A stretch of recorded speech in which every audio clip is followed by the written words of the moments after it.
প্রিয় শিক্ষার্থী বন্ধুরা, এডু পরিবারের পক্ষ থেকে তোমাদের স্বাগত জানাচ্ছি। আমি জাহিদা খাতুন। তোমরা সবাই কি আমার কথা স্পষ্ট শুনতে পাচ্ছ? ওয়ালাইকুম আসসালাম। অনেকেই সালাম জানিয়েছো। মিফা বলছো। আচ্ছা, আলহামদুলিল্লাহ আমিও ভালো আছি। এবং স্ক্রিন সবকিছুই অল ক্লিয়ার সবাই জানিয়েছো। Thank you. তাহলে চলো আমরা আমাদের ক্লাসটা স্টার্ট। আর কমেন্ট করতে হবে না। বুঝতে পেরেছি যে সবকিছু অল ক্লিয়ার আছে। ঠিক আছে, দেখো। আজকে তোমাদের সাথে আমার আলোচনার বিষয় হচ্ছে তোমাদের বাংলা সেকেন্ড পেপার বইয়ের শব্দার্থ যে টপিকটা আছে সেটার ১ম একটা ক্লাস হয়েছে ওইটার উপরে একই শব্দের বিভিন্ন ব্যবহার। আজকে আমরা বিপরীত শব্দ এবং সমুচ্চারিত শব্দের যে পার্টটুকু আছে ওইটুকু আলোচনা করব। ঠিক আছে? বিপরীতার্থক শব্দ মানে বুঝোই তো। মানে একটা শব্দ অর্থ যা তার উল্টো অর্থ প্রকাশ করে যে শব্দগুলো সেটা হচ্ছে বিপরীত অর্থ, তাই না? এখন দেখো এখানে বলছে যে বাংলা ভাষার শব্দভান্ডারে এমন কতগুলো শব্দ আছে যেগুলোর অর্থ এবং ভাবের দিক থেকে বিপরীত অর্থজ্ঞাপক রূপ প্রকাশ করে। মানে উল্টো অর্থ দেয়। যেমন দিনের উল্টোটা কি রাত, তাই না? আলোর উল্টোটা কি অন্ধকার, এরকম। যার মাধ্যমে আমরা প্রদত্ত শব্দটির সম্পূর্ণ একটা বিপরীত অর্থ বুঝে থাকি। সুতরাং একটি শব্দের বিপরীত অর্থবোধক শব্দকেই বলা হয় বিপরীত শব্দ। তাই না? সংজ্ঞা তোমাদের ওইভাবে আসবে না। তোমাদের এমসিকিউ আসবে তো। এমসিকিউ এ সাধারণত একটা শব্দ দিবে যে এই শব্দের বিপরীত শব্দটা কি? এইভাবে আসবে। সংজ্ঞাগুলো জাস্ট জানার জন্য। এখন বিপরীত শব্দগুলো আ শব্দ রচনাকে সুন্দর করে এবং ভাব প্রকাশের মাধুর্য বৃদ্ধি করে। বক্তাকে প্রবাহমান সৌন্দর্য দান করে। এখন মোট কথা হচ্ছে মনের ভাব সুষ্ঠুভাবে প্রকাশের জন্য এবং ভাষার সৌন্দর্য পরিবর্তন এর জন্য আমরা সাধারণত বিপরীত শব্দ, তারপর হচ্ছে একই শব্দের ভিন্ন ব্যবহার, সমুচ্চারিত শব্দ এইগুলো ব্যবহার করে থাকি। আচ্ছা, দেখো কতগুলো অনেকগুলো তোমাদের বইয়ে অনেকগুলো বিপরীত শব্দ দেওয়া আছে। আপাতত বইয়ের গুলো পড়লেই হবে, হ্যাঁ? অতিরিক্ত চাইলে পড়তে পারো কিন্তু মেক্সিমাম টাইম দেখা যায় যে তোমাদের বইয়ে যে শব্দগুলো থাকে সেইগুলো থেকেই পরীক্ষায় আসে। ঠিক আছে? এমনি তো বইয়ের বাইরে পড়তে গেলে অনেক হাজার, হাজার আছে। পড়ে শেষ করতে পারবে না, হ্যাঁ? তোমরা হচ্ছে বইয়ের গুলো আগে ভালোভাবে শেষ করবে। দেন হচ্ছে তোমাদের যদি কোনো সহায়ক বই থেকে থাকে, গাইড বা হ্যাঁ? আচ্ছা, আচ্ছা, আচ্ছা। তোমাদের মেইন বইয়ের এটা কত পেজ? এই দেখো তোমাদের মেইন বই এটা হচ্ছে ৭৯ পৃষ্ঠা। এই যে তোমাদের মেইন বই বিপরীতার্থক শব্দ ৭৯ পৃষ্ঠা। আচ্ছা দেখো অগ্র এর বিপরীত কি পশ্চাৎ। অগ্র মানে কি? সামনে। আর পশ্চাৎ মানে পেছনে। ঠিক আছে? তাহলে অগ্রের বিপরীত পশ্চাৎ, সামনের বিপরীত পেছনে। অনন্ত, শান্ত। অনন্ত মানে কি? যার কোন এটা হচ্ছে এটা কে বলছো মেহতাব। এটা হচ্ছে ৭৯ পৃষ্ঠা। 79 এই দেখো তোমাদের মেইন বই দেখছো? এই দেখো, দেখছো? রিয়ানা খুঁজে পেয়েছো না? ওকে। হ্যাঁ, কুইজ আছে। কুইজ থাকেই। কুইজ হচ্ছে মাস্ট আমরা রাখি। তোমরা মনোযোগ দিয়ে ক্লাস করবে। দেন হচ্ছে কুইজের আনসার গুলো যাতে সহজে পেয়ে যাও। ওইভাবে আমরা ক্লাসগুলো নিয়ে থাকি এবং ক্লাসের মাঝখান থেকে কুইজগুলো দিয়ে থাকি। যা পড়াই তার উপরেই কুইজ করা হয়। হ্যাঁ, সাইবা বইয়ের সবগুলা পড়লেই হবে। আর তুমি যদি হ্যাঁ, ইম্পোর্টেন্ট তো আছেই। কিন্তু সবগুলা তোমাকে পড়তেই হবে। হ্যাঁ? এটা তো হচ্ছে বোর্ড প্রশ্ন না। এটা হচ্ছে তোমাদের স্কুলের স্যারদের ইচ্ছামত প্রশ্ন করে, বুঝো নাই? বিজিএস ক্লাস নেওয়া হবে, হ্যাঁ? নেক্সট ডেট থেকে হয়তো নেক্সট উইক থেকে বিজিএস ক্লাস আমাদের আরেকজন স্যার জয়েন করেছে। উনি হয়তো তোমাদের বিজিএস ক্লাসগুলো নিবেন। আচ্ছা, এখন কি পড়ছিলাম? বিপরীত শব্দ। দেখো অনন্ত মানে কি? যার কোনো অন্ত নেই। অন্ত মানে হচ্ছে শেষ। আর অনন্ত মানে যার কোনো শেষ নেই। আর শান্ত মানে শেষ আছে। শান্ত মানে শেষ, লিমিটেশন যুক্ত। আর অনন্ত মানে আনলিমিটেড যার কোনো শেষ নেই। অর্পণ অর্পণ মানে দেওয়া। গ্রহণ মানে নেওয়া। তাই না? তুমি যদি বুঝে, বুঝে এভাবে পড়ো তাহলে তোমার মনে থাকবে ভালো। ঠিক আছে? অধমর্ণ, উত্তমর্ণ। উত্তম মানে কি? যে ভালো, শ্রেষ্ঠ লোক। হ্যাঁ? আর অধমর্ণ মানে অধম, যে নিম্ন শ্রেণীর। ঠিক আছে? তো অধমর্ণ, উত্তমর্ণ। অভিজ্ঞ, অনভিজ্ঞ। অভিজ্ঞ মানে কি? এক্সপেরিয়েন্সড, দক্ষ। তাই না? আর অনভিজ্ঞ। আকাশ, পাতাল। আকাশ, পাতাল বোঝাতে হবে না। আগমন, নির্গমন। আগমন মানে হচ্ছে আসা, আর নির্গমন মানে যাওয়া। আদি, অন্ত। বিপরীত শব্দগুলো খুবই ইজি। এগুলো আমরা সহজেই পারবো। এগুলো আমরা একবার করে পড়ে নেই। দেন হচ্ছে আমরা এই যে সমুচ্চারিত শব্দ ওগুলার মধ্যে কিন্তু বোঝার আছে। ওইগুলো আমরা ভালো করে বুঝবো। ঠিক আছে? অগ্র মানে হচ্ছে এগিয়ে যাওয়া, আর পশ্চাৎ মানে পেছনে। আয়েশা বলছো, অগ্র মানে এগিয়ে যাওয়া আর পশ্চাৎ মানে পেছনে। অগ্র মানে সামনে। ঠিক আছে? তারপর দেখো অধম, উত্তম। অধম মানে হচ্ছে হীন ব্যক্তি, উত্তম মানে শ্রেষ্ঠ ব্যক্তি। অধীন, স্বাধীন। অধীন মানে কি? পরাধীন, অন্যের অধীনে থাকা। আর স্বাধীন মানে নিজের অধীনে থাকা। যা ইচ্ছা তাই করতে পারবে এরকম অর্থ, অনর্থ। অনুরক্ত, বিরক্ত। অনুরক্ত মানে হচ্ছে কারো প্রতি সন্তুষ্ট থাকা আর বিরক্ত মানে তো বোঝোই। হুম? কারো প্রতি বিরক্ত হওয়া। তারপর হচ্ছে অজ্ঞান, সজ্ঞান এটাও আমরা বুঝি আদান-প্রদান। যে দেখো এখানে পড়লাম না অর্পণ, গ্রহণ। অর্পণ মানে নেওয়া, গ্রহণ অর্পণ মানে দেওয়া। অর্পণ করা মানে দেওয়া। আর গ্রহণ মানে গ্রহণ করা, নেওয়া। ঐরকম আদান-প্রদান। ঠিক আছে? আকুঞ্চন, প্রসারণ। আকুঞ্চন মানে সংকুচিত হওয়া। আর প্রসারণ মানে কি? সম্প্রসারণ। বলি না আমরা? আয়, ব্যয় এটা পারবো। আমদানি, রপ্তানি। আমদানি মানে হচ্ছে বিদেশ থেকে কোনো পণ্য কিনে আনা। সেটাকে বলা হয় আমদানি। দেশের ভেতরে লেনদেন হলে, দেশের ভেতরে একজন ব্যবসায়ীর কাছ থেকে আরেকজন কিনলে সেটাকে আমরা আম আ ক্রয় বলি। কিন্তু বিদেশ থেকে যখন পণ্যগুলো কিনে আনি, তখন সেটাকে বলা হয় আমদানি। আর বিদেশে যখন আমরা অন্য দেশে যখন পণ্য বিক্রি করি, সেটাকে বলা হয় রপ্তানি। ওকে? আত্মীয়, অনাত্মীয় এটা আমরা বুঝেছি। অনুকূল আর প্রতিকূল। অনুকূল মানে হচ্ছে তোমার ইচ্ছার আ সাথে সামঞ্জস্যপূর্ণ এরকম একটা ভালো, হ্যাঁ? আর প্রতিকূল মানে বিপরীত। যেমন স্রোত সবসময় নদীর স্রোত কোন দিকে যায় জানো কি তোমরা? সবসময় যেকোনো নদীর স্রোত দেখবা যে দক্ষিণ দিকে যায়। কারণ সাগর হচ্ছে দক্ষিণে এবং আমাদের দেশটা হচ্ছে উত্তর থেকে দক্ষিণ দিকে কিছুটা ঢালু। তাই না? এজন্য পানি তো সবসময় নিচের দিকেই প্রবাহিত হয়। এজন্য দেখবা যে হচ্ছে সবসময় নদীর পানিগুলো কি হয়? উত্তর দিক থেকে দক্ষিণ দিকে প্রবাহিত হয়। তাই না? এই যে এটা হচ্ছে দক্ষিণ দিকে যাওয়াটা হচ্ছে নদীর স্রোতের অনুকূলে। তুমি যদি দক্ষিণ দিকে যাও স্রোতের সাথে, সাথে তুমি নৌকা নিয়ে স্রোত যেদিকে যাচ্ছে ওদিকেই যাচ্ছ। তাহলে সেটা হবে স্রোতের অনুকূলে যাওয়া। ধরো স্রোত হচ্ছে দক্ষিণ দিকে যাচ্ছে, তুমিও দক্ষিণেই যাচ্ছ নৌকা নিয়ে। এবার তুমি যদি হচ্ছে উত্তর দিকে যাও, স্রোত যাবে হচ্ছে দক্ষিণে, তুমি যাবে উত্তরে। তখন কিন্তু তোমার নৌকা চালাতে কষ্ট হবে। কারণ স্রোতের প্রতিকূলে যাচ্ছ, উল্টো দিকে যাচ্ছ। ঠিক আছে? অজ্ঞ, বিজ্ঞ। অজ্ঞ মানে কি? মূর্খ, যে কিছু বোঝে না এরকম। আর বিজ্ঞ মানে জ্ঞানী। ওকে? অনুরাগ, বিরাগ। অনুরাগ মানে ইচ্ছা, বিরাগ অনিচ্ছা এরকম। অর্জন, বর্জন। অসীম, সসীম। অসীম মানে যার কোনো শেষ নেই, সীমা নেই, হ্যাঁ? সীমাহীন। আর সসীম মানে যার সীমা আছে। আকর্ষণ, বিকর্ষণ। ওকে? আকর্ষণ তো বোঝোই, তাই না? অ্যাট্রাকশন যেটাকে বলি আমরা। আদর, অনাদর, আবির্ভাব, তিরোভাব। আবির্ভাব মানে কি? কোন কিছুর আ প্রকাশ ঘটা, হ্যাঁ? আর তিরোভাব মানে কোন কিছু বিলুপ্ত হওয়া। আপন পর, আস্তিক, নাস্তিক। আস্তিক মানে হচ্ছে আল্লাহর উপর যার বিশ্বাস আছে, তাকে বলা হয় আস্তিক। আর আল্লাহর উপর যার কোন বিশ্বাস নেই, যে আল্লাহ নেই এরকম মানে না, তাকে বলা হয় নাস্তিক। ওকে? মানে সৃষ্টিকর্তার উপর যার বিশ্বাস আছে যে আমাদের একজন সৃষ্টিকর্তা আছে, সেই না আস্তিক। আর যে মনে করে যে আমরা এমনি, এমনি সৃষ্টি হয়েছি, কোন সৃষ্টিকর্তা নেই, তারা হচ্ছে নাস্তিক। ওকে? আচ্ছা। তারপর দেখো ইন্দ্রিয়, অতীন্দ্রিয়। ইন্দ্রিয় মানে হচ্ছে কি? আমরা এই যে আমাদের পঞ্চ ইন্দ্রিয় চোখ, নাক, মুখ, কান, তাই না? এগুলো হচ্ছে আমাদের একেকটা ইন্দ্রিয়র পার্ট। আর অতীন্দ্রিয় হচ্ছে ইন্দ্রিয়ের বাইরের যে জিনিসগুলা। উৎকর্ষ, অপকর্ষ। আবশ্যক, অনাবশ্যক। এগুলো তো আমরা বুঝি, তাই না? ঈর্ষা, প্রীতি। ঈর্ষা মানে হচ্ছে হিংসা। বুঝছো? ঈর্ষা মানে হিংসা আর প্রীতি মানে হচ্ছে কারো প্রতি ভালোবাসা। ঠিক আছে? ঈর্ষা করা মানে ঘৃণা করা, হিংসা করা। ঠিক আছে? ইহলোক, পরলোক এটা তো আমরা বুঝি দুনিয়ার জীবনকে ইহলোক, মৃত্যুর পরের জীবনকে পরলোক বলা হয়। উচিত, অনুচিত এগুলো আমরা বুঝি। ওকে। এবার আসো কোমল মানে কি? নরম, কঠিন, শক্ত, কৃত্রিম, আসল। কৃত্রিম মানে আর্টিফিশিয়াল যেগুলো হচ্ছে আ আসল না। হ্যাঁ? আর নকল, নকল জিনিস সেটাই হচ্ছে কৃত্রিম। আর তার বিপরীত হবে কি? আসল। ক্রয়-বিক্রয়, ক্লান্তি, আরাম। ক্লান্তি কোন কাজ করতে, করতে আমরা যখন ক্লান্ত হয়ে যাই, তখন আমাদের কিসের দরকার পড়ে? ক্লান্তির বিপরীত কি? আরাম। ক্ষুদ্র, বৃহৎ এটা আমরা বুঝি। গরিষ্ঠ, লঘিষ্ঠ এটাও বুঝি। ছোট, বড়। জাগ্রত, নিদ্রিত। জাগ্রত মানে জেগে থাকা আর নিদ্রিত মানে ঘুমিয়ে থাকা। ঠিক আছে? জ্বলন্ত, নি এটা নিভন্ত হবে, হ্যাঁ? বানানটা হবে, হবে না। তিক্ত, মধুর, দীর্ঘ, রস। দীর্ঘ মানে অনেক লম্বা আর রস মানে কি?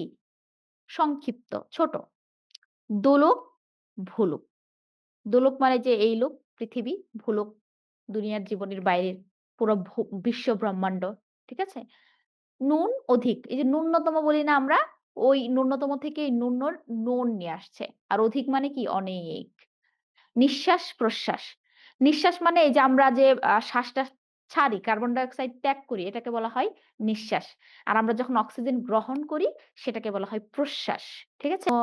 চ্যাপ্টার নেম জিনিয়ার এটা হচ্ছে শব্দার্থ চ্যাপ্টারের তোমাদের হচ্ছে বিপরীত শব্দ এবং হচ্ছে সমুচ্চারিত শব্দ যে ২ টা পার্ট এটা পড়াবো। তোমাদের 79 পৃষ্ঠা বের করো। 79 সাইবা কি বলছো? কি অর্থ? পুস্থ না কি লিখছো এটা? বাংলায় লিখো বুঝতে পারছি না। অগ্র মানে হচ্ছে আয়েশা বলছে অগ্র মানে বলছি, হ্যাঁ। অগ্র মানে সামনে, পশ্চাৎ মানে পেছনে। মেহেক কি বলছো? এই তো আলহামদুলিল্লাহ ভালো আছি। তুমি কেমন আছো? হ্যাঁ, কুইজ আছে। সাবিরা বলছো যে কুইজ আছে কিনা? আছে। আচ্ছা। শোনো মন তুমি বলছো যেটা ইম্পোর্টেন্ট সেটা পড়বে। তুমি সবগুলোই পড়বে। সবগুলো শেখার পর যেগুলো বেশি ইম্পোর্টেন্ট ওগুলো একটু বেশি পড়লে, এইটাই। কিন্তু তুমি একদম বাদ দিয়ে যে শুধু ইম্পোর্টেন্ট গুলা পড়বে তা না কিন্তু। ঠিক আছে? তিক্ত আর মধুর মানে কি? তিক্ত মানে কি? তেতো স্বাদ। মেধা বলছো। হ্যাঁ?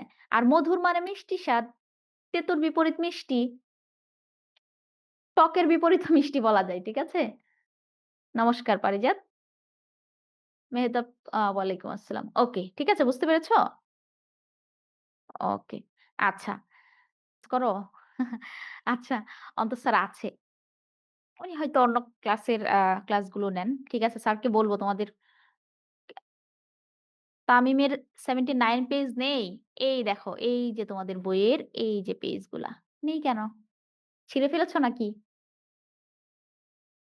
এই যে মেইন বই দেখতে পাচ্ছ না? ঠিক আছে? আচ্ছা। এবার আসো উর্বর আর অনুর্বর। উর্বর মানে হচ্ছে এই যে, যে জমিতে ভালো ফসল হয়, উর্বর জমি বলা হয় না সেটাকে? আর অনুর্বর মানে কি? যে জমিতে ফসল ভালো হয় না। রাকিব স্যারকে মিস করো? মেধা, রাকিব স্যার রাকিব স্যার আমাদের মাঝে নেই। এইজন্য মিস করো। আচ্ছা কনিষ্ঠ, জ্যেষ্ঠ। কনিষ্ঠ হচ্ছে ছোট। আর জ্যেষ্ঠ মানে বড়। ঠিক আছে? কনিষ্ঠ যদি বলে আমি হচ্ছে পরিবারের কনিষ্ঠ কন্যা। মানে কি? সবচেয়ে ছোট। আর জ্যেষ্ঠ মানে হচ্ছে সবচেয়ে বড়। ঠিক আছে? কর্কশ, কর্কশ মানে কি? খিটখিটে। আর কোমল হচ্ছে একদম কোমল ব্যবহার, ভালো ব্যবহার। ঠিক আছে? আর কর্কশ মানে কি? খিটখিটে মেজাজের ব্যবহার। কৃপণ, কৃপণ মানে হচ্ছে কৃপণ তো বোঝায়, তাই না? কৃপণ লোক কি সহজে প্রয়োজনীয় জিনিসও কিনতে চায় না, টাকা খরচ করতে চায় না এরকম। আর আচ্ছা আমাদের মাঝে নেই মানে এডো পরিবারে নেই। ওনার ওনার একটা কলেজের লেকচারার হিসেবে জয়েন করেছে তো এইজন্য আরকি আমাদের এখানে আসছেন না। আচ্ছা। তারপর দয়ালু তো বোঝই যার অনেক দয়া, তাই না? ক্ষয়িঞ্চু, বর্ধিঞ্চু। ক্ষয়িঞ্চু মানে কি? ক্ষয় হওয়া, তাই না? আর বর্ধিঞ্চু মানে বৃদ্ধি পাওয়া। ঠিক আছে? একটা লোহাকে তুমি যদি প্রতিদিন ঘষতে থাকো, কি হবে? ওটা ক্ষয়ে যাবে না? আস্তে পাতলা হয়ে যাবে না? আর বর্ধিঞ্চু মানে বৃদ্ধি পাওয়া। আচ্ছা তোমাদের একটা ধাঁধা দেই, হ্যাঁ? বলো তো কোন জিনিসটাকে আ কাটলে সেই জিনিসটা আরো বড় হয় এবং চাষলে ওটাকে যদি আমরা চেঁচে ফেলি, হ্যাঁ? সেটা আরো মোটা হয়। IQ, IQ test. দেখি আচ্ছা কে লেখছো এটা? চুল কে লেখছো? ঈশান। আচ্ছা। অনেকেই পেরেছো। ওয়াও! তোমরা তো অনেক বুদ্ধিমান। এই মাসেই গেছে রাকিব স্যার ফার্স্ট উইক পর্যন্ত ছিল। ওয়াও! তোমরা তো অনেক বেশি জানো, ভালো তো। আ হয়েছে, বুঝতে পেরেছি। তোমরা সবাই অনেক ট্যালেন্ট। Thank you. না চুল হবে না। হিমি লেখছো চুল। চুল কি কাটলে বড় হয়? মানে যখনই কাটবা তখনই বড় হবে সাথেই। আচ্ছা। হ্যাঁ, যারা লিখছো পুকুর তাদেরকে ধন্যবাদ। তারা অনেক ট্যালেন্ট। পুকুর, কুয়া, হ্যাঁ? আমরা যে কুয়া খুঁড়ি না বা পুকুর খুঁড়ি, ওইগুলা পাড়গুলা যত চাচবো তত কি মোটা হবে না? মানে প্রশস্ত বাড়বে না? আর যখন যত খনন করব নিচের দিকে, যত কাটবো মাটি, হ্যাঁ? তত আর ওটা কি হবে? লম্বা হবে। কুয়া, পুকুর, হ্যাঁ? ড্রেন এইগুলো। আচ্ছা, ঠিক আছে।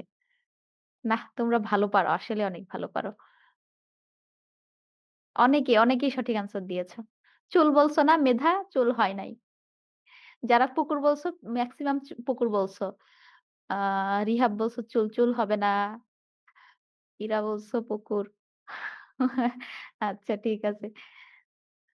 ঠিক আছে। বার্ষিক পরীক্ষায় নাই এই চ্যাপ্টার যাদের নাই, সমস্যা নাই।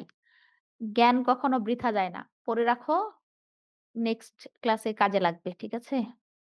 আচ্ছা আমরা পড়ায় ফিরে যাই। কি যেন বলছিলাম? খইঞ্চু আর বর্ধিঞ্চু। আচ্ছা গেল।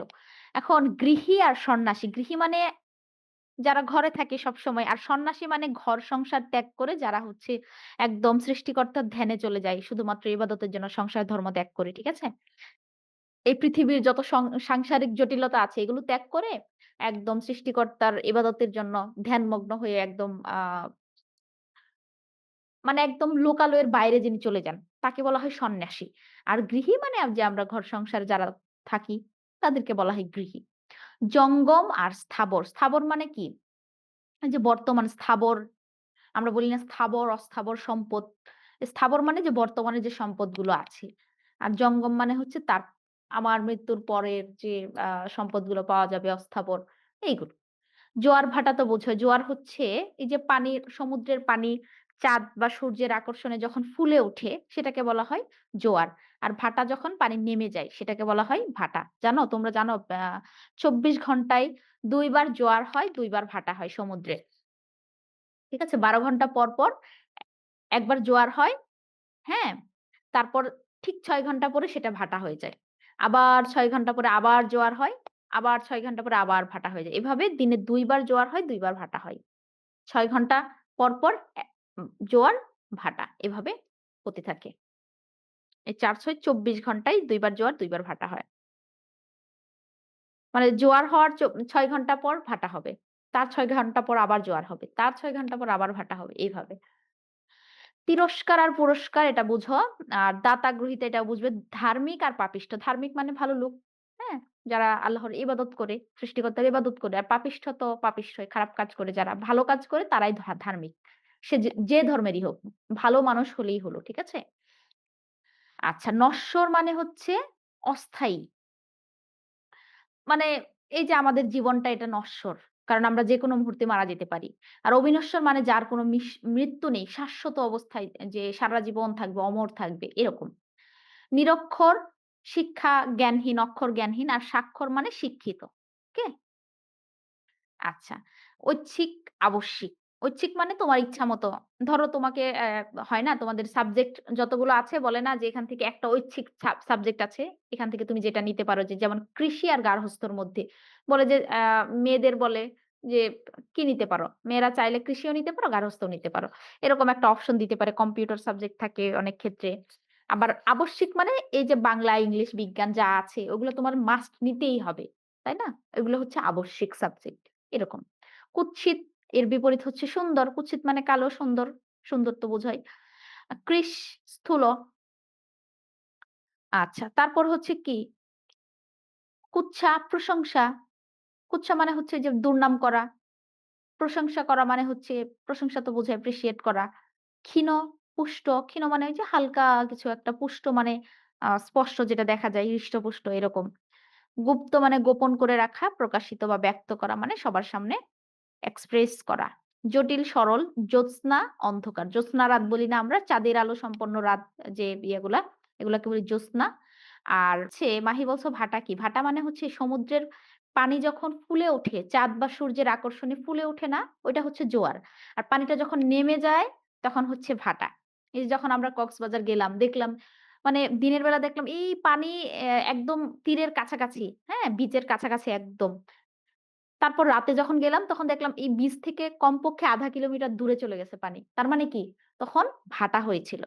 আর দিনের বেলা জোয়ার চলছিল ওই টাইমে আমরা গিয়েছিলাম। হ্যাঁ? এই যে পানি ফুলে একদম পাড়ের কাছে এসে পড়ে, পানি নেমে যাওয়া সেটা হচ্ছে ভাটা। আচ্ছা, আচ্ছা বলব। অন্তর স্যারকে বলব তোমাদের ক্লাস নেয়ার জন্য। ওকে।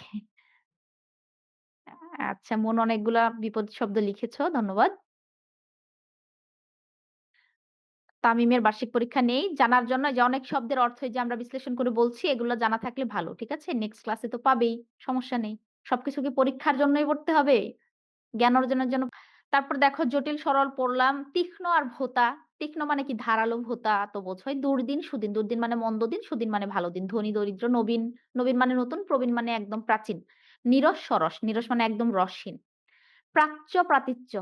প্রাচ্য আর প্রাতীচ্য মানে হচ্ছে যে প্রাচ্যের আমরা বলি না? পশ্চিমা যে দেশগুলো সেগুলাকে বলি। পার্থিব, অপার্থিব। পার্থিব মানে যে পৃথিবীর যে জিনিসগুলো, অপার্থিব হলো পৃথিবীর বাইরের যে জিনিসগুলা, মৃত্যুর পরের যে জিনিসগুলো সেগুলি। প্রশস্তি, নিন্দা। এটা প্রশস্তি হবে না তো প্রশংসা হবে। পূর্ব, পশ্চিম, প্রসারণ, সংকোচন এটা বুঝো পণ্ডিত আচ্ছা, এরপর দেখো পূর্ণ, শূন্য। পূর্ণ মানে কি? ভরাট। একদম প্রবীণ, প্রবীণ মানে প্রাচীন, সাবিনা। প্রবীণ মানে প্রাচীন। ওকে? আর নবীন মানে নতুন। দেখো না? কলেজে যখন নতুন ভর্তি হয় বা স্কুলে যখন তুমি নতুন ভর্তি হও তখন কি নবীনবরণ অনুষ্ঠান হয় না? নবীনবরণ মানে কি? নতুনদের বরণ করে নেওয়ার জন্য অনুষ্ঠান। ঠিক আছে? আর প্রবীণ মানে প্রাচীন, আগের। তারপর দেখো ব্যষ্টি, সমষ্টি। ব্যষ্টি মানে কি? সংক্ষিপ্ত, সমষ্টি মানে কি? সমগ্র পুরোটাকে সামষ্টিক জিনিসকে বোঝায়। ভদ্র, অভদ্র, মহৎ মানে কি? বোঝোই তো মহৎ মানে কি?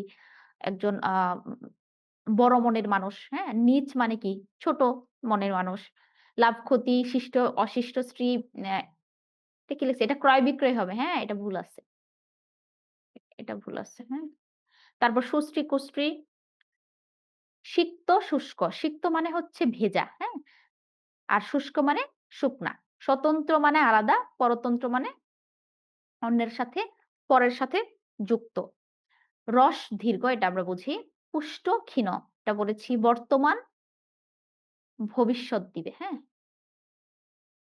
এটা বর্তমান হবে না। এটা হবে বর্ধমান বা যেটা বৃদ্ধি পাচ্ছে, হ্যাঁ? ভর্ৎসনা করা, প্রশংসা করা। মহার্ঘ, সুলভ। শত্রু, মিত্র। শত্রু মানে হচ্ছে শত্রু আর মিত্র মানে হচ্ছে বন্ধু। শোক, আনন্দ, সরল, বক্র। সরল মানে সোজা, বক্র মানে বাঁকা। স্বাধীন, পরাধীন, স্বর্গ, নরক। স্থাবর, অস্থাবর এটা পড়েছি আমরা। আর হর্ষ মানে আনন্দ আর বিষাদ মানে দুঃখ। ঠিক আছে? যেগুলো একটু কঠিন শব্দ এগুলো আমি বুঝিয়ে দেওয়ার চেষ্টা করব। যেগুলো সহজ সেগুলো তো এমনিই পারবি যে ব্যর্থ, সফল। বন্ধন মানে বেঁধে রাখা, মুক্তি মানে মুক্ত দেওয়া, মুক্ত করে দেওয়া। হুম? ভৃত্য, প্রভু। ভৃত্য মানে চাকর। মুখ মানে যে মুখ বন্ধ করে বসে থাকে, কথা কম বলে। আর বাচাল মানে কি? টকেটিভ, সে কথা বলতেই থাকে, হ্যাঁ? অযথা কথা বলে, দরকার ছাড়া। শীতল মানে ঠান্ডা, উষ্ণ মানে গরম। শীত, গ্রীষ্ম এটা আমরা পারি। সাকার, নিরাকার। সাকার মানে যার আকার আকৃতি আছে। আর নিরাকার মানে যার কোনো আকার নেই। সঞ্চয়, অপচয়। সঞ্চয় মানে কি? টাকা সঞ্চয় করে রাখা। আর অপচয় মানে শুধু অপ্রয়োজনে টাকা নষ্ট করা। দেখো কৃপণতা আর মিতব্যয়িতা ২ টা কিন্তু ২ জিনিস। ঠিক আছে? মিতব্যয়ী হচ্ছে সেই ব্যক্তি যার মানে যেটুকু প্রয়োজন শুধু সেইটুকুই সে খরচ করবে এবং বাকিটুকু ভবিষ্যতের জন্য সঞ্চয় করে রাখবে। তারা হচ্ছে বুদ্ধিমান। এটাই করা উচিত। আর অপচয়কারী হচ্ছে সে সঞ্চয় তো করবেই না, আর ঋণ করে হলেও খরচ করবে। এটা অপচয়কারী শয়তানের ভাই আল্লাহ তাআলা বলছেন। আর কৃপণতাও মানে অপচয়কারীকে আল্লাহ পছন্দ করেন না। কৃপণ যে তাকেও পছন্দ করে না। মিতব্যয়িতা হলো সবচেয়ে উত্তম। কারণ যে অপচয় করে শুধু সম্পদ নষ্ট করে সে কখনো ভালো লোক হতে পারে না। আর কৃপণ তো আরো মন্দ লোক। কারণ কি? তার প্রয়োজন বা অন্যের একটা সাহায্যের প্রয়োজন। সে মানে শুধু খাপটি মেরে ধরে থাকবে সম্পদ। খরচ করবে না কোনো খাতে। নিজের প্রয়োজনেও না, অন্যের প্রয়োজনেও না। এটাও খুব খারাপ জিনিস। এজন্য আমাদের সবাইকে মিতব্যয়ী হতে হবে। যে আ কো আমার প্রয়োজনটা মানে কার বেশি? আমার বেশি না তার বেশি। যার প্রয়োজনটা আগে বেশি তাকে আমরা একটু ছাড় দিব। আর যতটুকু প্রয়োজন আমি ততটুকু খরচ করব, বাকিটুকু সঞ্চয় করে রাখবো। এটাই নিয়ম। ঠিক আছে? সূক্ষ্ম মানে ছোট, স্থূল মানে হচ্ছে বড়। সুলভ, দুর্লভ। আচ্ছা এটা বানানটা মনে হয় ভুল উঠেছে, হ্যাঁ? হলন্ত নামে কোনো শব্দ হয় না। আচ্ছা এগুলো ছিল শব্দার্থ, হ্যাঁ? তারপরেও তোমাদের বইয়ে যে শব্দার্থগুলো আছে এগুলোর মধ্যে যদি দেখো যে কোনো শব্দের মানেটা বুঝতে পারছো না তুমি, অবশ্যই জানাবে। ওকে? আচ্ছা, এখন তোমাদের আসতে পারে বিপরীত শব্দ দ্বারা বাক্য গঠন। যেমন এই যে অগ্র মানে কি? সামনে, পশ্চাৎ মানে পেছনে। এখন অগ্রর বিপরীত যে পশ্চাৎ, এই পশ্চাৎ দিয়ে একটা বাক্য রচনা করতে বলল তোমাদের। তখন তুমি বললা যে, "এ ব্যাপারে অগ্র পশ্চাৎ বিবেচনা না করে সিদ্ধান্ত নেওয়া উচিত।" বা "কোনো ব্যাপারে অগ্র পশ্চাৎ বিবেচনা না করে সিদ্ধান্ত নেওয়া উচিত না।" আমি মনে করি। কারণ সামনে কি হবে, পেছনে কি হবে, আগে পরে কি হবে এগুলো ভালো করে ভেবেচিন্তে তারপরে সিদ্ধান্ত নেওয়া উচিত। কেউ যদি বলে উচিত না, এটা ঠিক হবে না। কারণ সবকিছু ভেবে চিন্তে আমাদের কি করতে হবে? সিদ্ধান্ত নেওয়া উচিত। ওকে? অর্পণ মানে দেওয়া, গ্রহণ মানে নেওয়া। একজন দায়িত্ব অর্পণ করলেন, আরেকজন দায়িত্ব কি করেন? গ্রহণ করেন। কারণ যে দায়িত্ব দেয়, আরেকজন কি? সেটা নেয়। আকাশ-পাতাল, তার কথা ও কাজে আকাশ-পাতাল ব্যবধান। মানে কথা আর কাজের সাথে কোনো মিল নেই। আদি-অন্ত, তোমার কথার আদি-অন্ত কিছুই বুঝতে পারলাম না। মানে কিছুই বুঝতে পারা নাই কথার। আসল নকল এগুলো পড়ে নিবে। এগুলো একদম ইজি। এগুলো পারবে তোমরা, তাই না? ওকে। এবার আসো সমোচ্চারিত শব্দ। উচ্চারিত তার মানে কি? প্রায় সমান উচ্চারিত। ঠিক আছে? মানে জিনিস একটু আলাদা কিন্তু উচ্চারণ একই, অর্থ আলাদা। উচ্চারিত মানে সমানভাবে উচ্চারিত। আচ্ছা। 6 ওরা একটু আ ওরা বেশি ছোট। আবার ক্লাস 8 ওরাও বড় হয়ে গেছে। তোমরা মাঝামাঝি অবস্থানে আছো। আচ্ছা। ঠিক আছে। দেখো উচ্চারিত মানে কি? সমান উচ্চারণ। উচ্চারণটা সমান কিন্তু অর্থ আলাদা। উচ্চারিত ভিন্নার্থক শব্দ। দেখো বাংলা ভাষায় এমন কতগুলো শব্দ আছে যাদের উচ্চারণ এক অথবা প্রায় একই কিন্তু বানান ভিন্ন, অর্থও ভিন্ন। ঠিক আছে? যেমন এই যে অন্ন আর অন্য এখানে উদাহরণ দিচ্ছি দেখো অন্ন আর অন্ন। উচ্চারণ তো অন্ন, ওইটাও অন্ন। ২ টাই অন্ন। কিন্তু একটা অন্ন দ্বারা অন্য লোককে বোঝানো হচ্ছে অন্ন বা অন্য কিছু এরকম বোঝানো হচ্ছে। পরকে বোঝানো হচ্ছে। আর আরেকটা অন্ন দ্বারা কিন্তু আমাদের খাবার ভাতকে বোঝানো হচ্ছে। তাই না? তারপর দেখা এই যে অংশ, অংশ ২ টার উচ্চারণই কিন্তু অংশ। অংশ এটাও অংশ। ঠিক আছে? কিন্তু ১ম যে অংশ এটা ভাগকে বোঝানো হয়েছে। অংশ ১ অংশ, ২ অংশ, ৩ অংশ এরকম। আবার পরের যে অংশ তালবস্য দিয়ে যে বানানটা এটা কাঁধকে বোঝানো হয়েছে, আমাদের কাঁধকে। ঠিক আছে? যেমন এই জমিতে তারও অংশ রয়েছে। এখন এখানে যদি এই অংশ বানানটা তালবস্য দিয়ে লিখে তার মানে কি বানানটা ভুল হবে। কারণ আমি কি বলব যে তার জমিতে আ তারও এই জমিতে তারও কাঁধ রয়েছে এরকম বলব না। ভাগ রয়েছে বলব। এইজন্য তালবস্য দিয়ে বানানটা লিখতে হবে। আবার লেখছে অংশে বোঝা নিয়ে লোকজন হাঁটে। অংশ মানে কি কাঁধ। তার মানে কি কাঁধে বোঝা নিয়ে লোকজন হাঁটে। তারপর অনু মানে কি পশ্চাৎ মানে পেছন। আবার এই যে যখন মূর্ধন্য দিয়ে লিখবে অনু, তখন ওই যে ক্ষুদ্রতম অংশ পরমাণুর যে ক্ষুদ্রতম অংশ ওইটাকে বোঝানো হবে। ঠিক আছে? পদার্থের যে ক্ষুদ্রতম কণা, এই যে পরমাণু ওইগুলাকে বোঝানো হবে। ঠিক আছে? এই যে সকল সৈন্যই অধিনায়কের অনুগমন করল। মানে কি? অধিনায়কের পেছনে, পেছনে গেল। পশ্চাৎ মানে পেছনে যাওয়া। আবার অন্ন ভাত এটা তো বোঝালাম। অবিরাম, অবিরাম মানে কি অনবরত যার কোনো বিরাম নেই। অবিরাম মানে কি বিরামহীনভাবে চলতে থাকবে। বর্ষার বৃষ্টিধারা অবিরাম চলছে বা ঝরছে। আর অভিরাম যদি বলে দেখো রস্যিকার এটা বি আর এটা হলো ভয় রস্যিকার ভি। অভিরাম যখন বলবে সেটা হবে সুন্দর। বর্ষার অভিরাম দৃশ্যে মন ভরে যায়। আবার অবিধান আরেকটা হচ্ছে অভিধান। অভিধান মানে ডিকশনারি যেটা, শব্দকোষ। আর অবিধান যেটা ওটা হচ্ছে অনিয়ম। যার কোনো বিধান নেই। অবিধান। ঠিক আছে?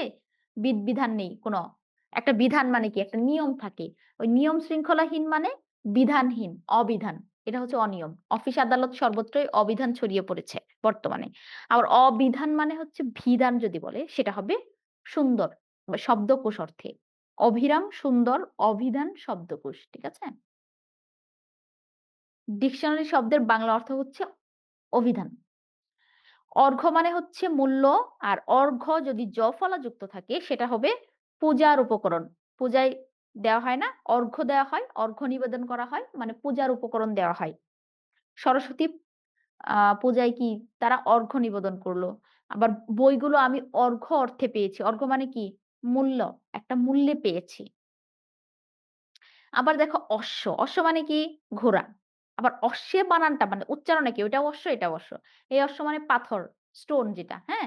আবার ওই অশ্ব মানে ঘোড়া। যখন ফলা যুক্ত থাকবে সেটার অর্থ হবে ঘোড়া। যখন ফলা যুক্ত থাকবে তখন সেটার অর্থ হবে পাথর। ঠিক আছে? তখন তুমি এই যে বানান যখন একটা বাক্যে দেওয়া থাকবে তখন কিন্তু তুমি বুঝতে পারবে। যখন বাড়িটি মূল্যবান অশ্ব দিয়ে তৈরি। তুমি কি বলবে যে বাড়িটি মূল্যবান ঘোড়া দিয়ে তৈরি? অবশ্যই না। তার মানে কি? এই যে ফলা দেওয়া তার মানে এটা হচ্ছে পাথরকে বোঝানো হয়েছে। আবার দেখো আপন মানে দোকান, আপন মানে নিজ। এখন মূর্ধন্য থাকলে ওটা দোকান হবে, দন্তন্য থাকলে নিজ বোঝানো হবে। আষাঢ় এই দেখো আষাঢ় মাস। যখন মূর্ধন্য ষ দিয়ে লিখবে এটা হচ্ছে আষাঢ় মাসকে বোঝাবে। আর যখন দন্তস্ব দিয়ে লিখবে তখন প্রবল বৃষ্টিপাতকে আষাঢ় বলা হয়। আষাঢ় মাসে আষাঢ় নামে। আমরা বলতে পারি না? আষাঢ় মাসে আষাঢ় নামে। তার মানে আষাঢ় মাসে প্রবল বৃষ্টিপাত হয়। তাই না? এভাবে বলা যায়। উপাদান মানে উপকরণ, আবার উপাধান যদি বলি তাহলে এটা হবে বালিশ। শিশুটি উপাধানে মাথা রেখে ঘুমিয়েছে। কুজন মানে খারাপ ব্যক্তি। কুজন মানে কি? জন মানে ব্যক্তি, কুজন মানে কি? খারাপ। আর কুজনের জায়গায় যদি আমি সুজন বলি তাহলে ভালো। আবার কুজনের জায়গায় হ্রস্ব উকার না দিয়ে যদি আমি বলি দীর্ঘ উকার দিয়ে তখন এই কুজন হবে পাখির ডাক। কোণের ক্ষেত্রে মূর্ধন্য দিলে ২ টা সরল রেখার এই যে একটা এরকম কোণ হয় না? এই কোণ। আবার যখন ত্রিভুজের ৩ কোণের সমষ্টি ২ সমকোণ বা এরকম কোণকে বোঝানো হয়েছে। আবার যখন দন্তন্য থাকবে তখন আমরা বলব যে কোনটি, হ্যাঁ, আ কোন বইটি পড়াচ্ছ ওই কোণ বোঝানো হয়। ঠিক আছে?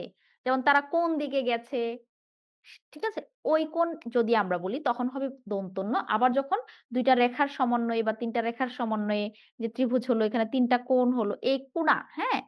এগুলো হচ্ছে মূর্ধন্যর ব্যবহার। আবার কোন দিক এগুলা বললে দন্তন্য দিয়ে লিখতে হবে। কপাল, কপাল মানে কি? ললাট, মাথার খুলি, হ্যাঁ? কপোল মানে হচ্ছে গাল, ওকে? আচ্ছা তোমাদেরকে কি আর কি এর পার্থক্য বুঝিয়েছিলাম? ২ টা কি? উচ্চারণ তো একই। একটা কি হচ্ছে দীর্ঘ ইকার দিয়ে, আরেকটা কি হচ্ছে হ্রস্ব ইকার দিয়ে। এই ২ টা কি এর মধ্যে যে তফাৎ আছে, সেটা কি তোমাদের বলেছিলাম আমি?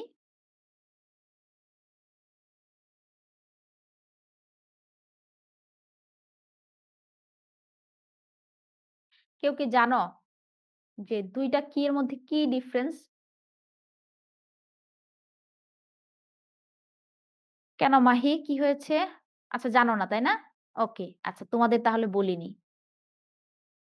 রস মানে হচ্ছে সংক্ষিপ্ত, ক্ষুদ্র। আয়শা, এই যে হ্রস্ব ই, দীর্ঘ ই বলি না? তাসনিমা নো, জানো না। আচ্ছা এই ২ টা কি এর মধ্যে যে ডিফারেন্স টা রয়েছে সেটা আমি বলছি। শোনো, যখন তোমাকে কেউ প্রশ্ন করবে আ যে, "তুমি কি আজকে স্কুলে গিয়েছিলে?"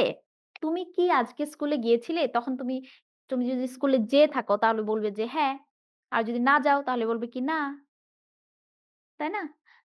তাহলে যখন দেখবে যে কোনো প্রশ্নের কি দ্বারা কোনো প্রশ্নের উত্তর তুমি হ্যাঁ বা না দিয়ে দিতে পারছ, তখন সেই কিটা হবে হ্রস্ব ইকার দিয়ে। ঠিক আছে?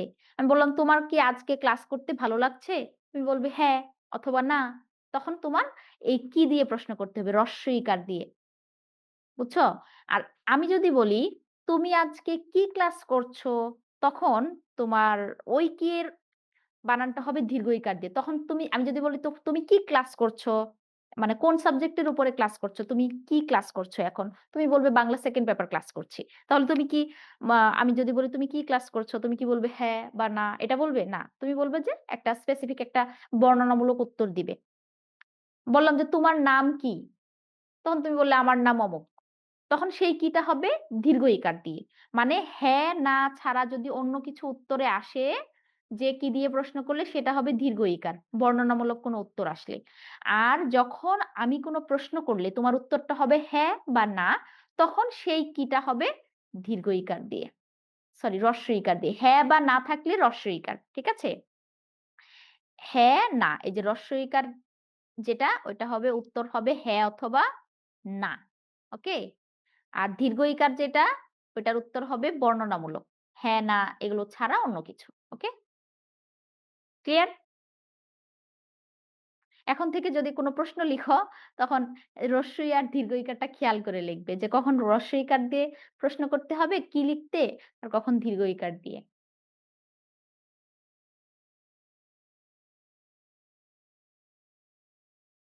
আচ্ছা। তাহলে আজকে জেনে গেলে। ওকে, এরা জানতে? তাই নাকি? তাহলে বলতে তোমাকে আনমিউট করতাম। তুমি বলতে।